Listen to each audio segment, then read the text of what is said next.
достаточно выгодные предложения на рынке по сравнению с конкурентными фирмами. Ну и, наверное, поэтому много что можно сказать.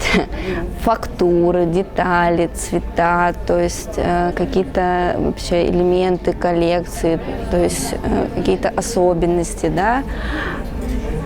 Что-то вот в последнее время очень много ярких цветов используют, да, то есть коллекция, пастельные оттенки, красивые, цветовая палитра в целом хорошая.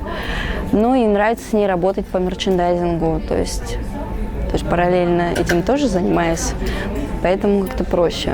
С хорошими цветами проще работается. В каждой коллекции что-то себе выбираю. Ну, нравится, да, качество хорошее, по крайней мере. По сравнению, бывало такое, что к конкурентам хотела прийти, что-то купить, не получалось, потому что по соотношению цена-качество, не знаю, не нахожу пока для себя таких вариантов. Ну, наверное, ничего бы не стала менять. То есть пока как-то вот, да, я считаю, что так. Если бы я что-то другое выбрала, я бы здесь не стояла. И не работали бы мы уже лет 5, поэтому так вот получается все.